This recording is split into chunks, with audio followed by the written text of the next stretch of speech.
This is the Roman Republic in 77 BC, not long after Sulla's death, and the Republic is in a precarious situation. The rivalry between the political factions of the Populares and Optimates came to cause great conflict within the Roman Republic during this time. Basically, the Populares drew support from the plebeian masses and tried to enact various social programs, while the Optimates favored powerful central authority around the Roman Senate. Side note, it's important to note that these weren't formal modern political parties like the Democrats or Republicans. This conflict between political factions led to the Sertorian War. Basically, a Popularis general, Quintus Sertorius, revolted in the province of Hispania against the Roman Senate.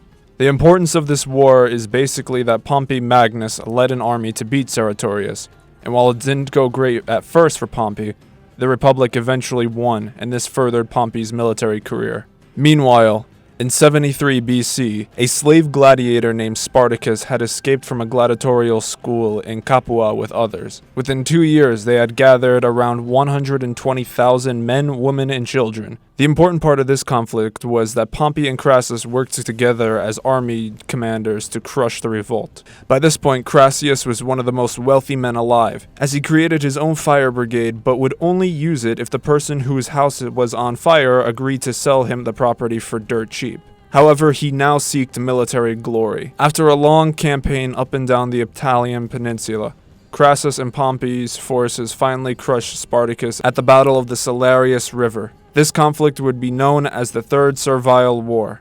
Occurring around the same time in 74 BC, King Nicomedes IV of Bithynia had died and willed his land to the Roman Republic. This greatly upset Mithridates, who would launch another invasion of Asia Minor. Mithridates was soon stopped by the Roman general Lucius, who would beat Mithridates in the Battle of Cyzicus and the Battle of Rhindacus. These two defeats would completely rout Mithridates, who would retreat to Pontus, and Lucullus would follow him with his Roman army. After several more Roman victories, Mithridates would flee to the Armenian Empire, whose king, Tigranes II, was the son-in-law of Mithridates. Lucullus would continue the pursuit of Mithridates and invade Armenia in 69 BC. This invasion would result in even more Roman victories. After this, Mithridates managed to escape again and return to Pontus, having caught the Romans by surprise. Lucullus initially wanted to continue pursuing Mithridates.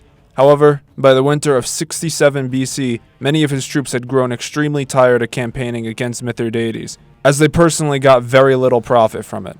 Seeing how unwilling to fight his soldiers were, Lucullus would soon withdraw entirely, and by 66 BC, the Senate had granted Pompey command of the Roman eastern armies. This long pause allowed Tigranes and Mithridates to rebuild some of their forces. However, it wouldn't matter much.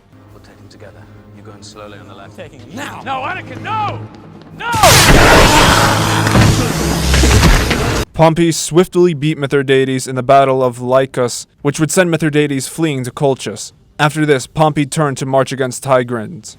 However, Tigranes realized his kingdom was extremely weak and sued for peace with Pompey. In the peace deal, Rome would annex the province of Syria, and Armenia would become a client state of Rome. Mithridates would flee even further, ending up in Crimea, where he would fail to raise another army, order the death of one of his children, beat another one of his children in a revolt, try to kill himself with poison, fail, and then had a bodyguard stab him to death. And such was the end for Mithridates. Pompey wasn't quite finished with his conquests, however. In 69 BC, a conflict emerged between Astrublius II and Hyrcanus II over the throne of Judea. After a great deal of failed negotiations and conflict, Pompey would annex the entire region and turn Judea into a Roman province and made some other client kingdoms. During all of this exciting military conquest and fire damage exploitation, we meet the third member of this soon-to-be triumvirate, Julius Caesar. During Sulla's civil war, Lucius Cornelius Cinna, one of Marius's allies, had nominated Caesar as high priest of Jupiter. However, as mentioned in the Sulla video, Sulla would strip Caesar of all of his titles and banish him from the city. Caesar decided it would be wise to leave Italy altogether during this time and join the Roman army in Asia Minor, where he would distinguish himself during the siege of Mytilene in 81 BC, and gain the civic crown soon after. Caesar returned to Rome after Sulla's death. He also had a run-in with pirates, which ended with him crucifying them. After this, he quickly began to climb the political ladder, first becoming military tribune, Quaestor by 69 BC, elected curule adul in 65 BC, winning election for Pontifex Maximus in 63 BC, becoming praetor, and was appointed governor of Hispania by 62 BC. After defeating local tribes who revolt, Caesar was proclaimed Imperator by his soldiers in 60 BC. During the same year, Caesar would seek the consulship for 59 BC, which he would win despite the massive opposition from Cato the Younger. It was during this time that the Triumvirate unofficially formed. Crassus had money, but wanted a military career. Pompey had a military career, but wanted a political career. And Caesar had a political career, but wanted a military career and money.